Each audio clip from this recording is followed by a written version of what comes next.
Assalamualaikum warahmatullahi wabarakatuh.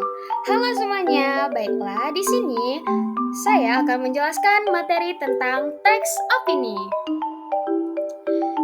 Yang pertama adalah definisi teks opini. Secara umum, teks opini adalah jenis tulisan yang berisi pendapat, pandangan, atau penilaian pribadi seseorang terhadap suatu topik atau isu tertentu. Tujuan utama dari teks opini ini adalah untuk menyampaikan pemikiran dan pandangan subjektif penulis kepada pembaca, serta meyakinkan mereka untuk melihat suatu hal dari sudut pandang tertentu.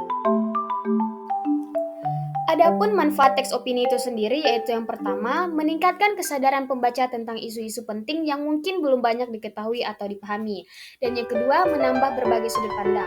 Teks opini ini memperkaya diskusi dan wacana publik.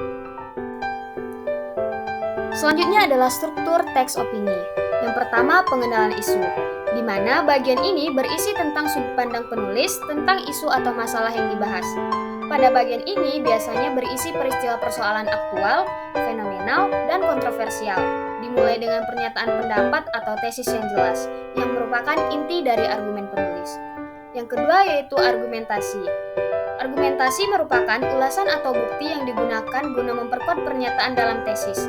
Argumentasi yang diberikan dapat berupa pertanyaan umum atau data hasil penelitian, pernyataan para ahli, maupun fakta-fakta berdasarkan referensi yang bisa dipercaya. Dan yang ketiga adalah penegasan ulang, di mana penutup yang berfungsi untuk menegaskan kembali pendapat atau argumen yang telah disampaikan sebelumnya. Penulis dapat merangkum poin-poin utama dan memberikan penekanan pada akhir tentang pentingnya isu yang dibahas. Penutup ini bertujuan untuk memperkuat kesan dan pemahaman pembaca mengenai pendapat penulis. Kemudian ada ciri-ciri teks opini. Yang pertama adalah subjektivitas, kedua jelas dan tidak ambigu, ketiga penggunaan bahasa yang kuat, keempat ulasan terperinci, dan yang kelima mengundang tanggapan. Adapun kaidah kebahasan dalam teks opini yaitu yang pertama penggunaan kalimat retoris. Kalimat retoris merupakan kalimat tanya yang tidak ditunjukkan untuk mendapatkan jawaban.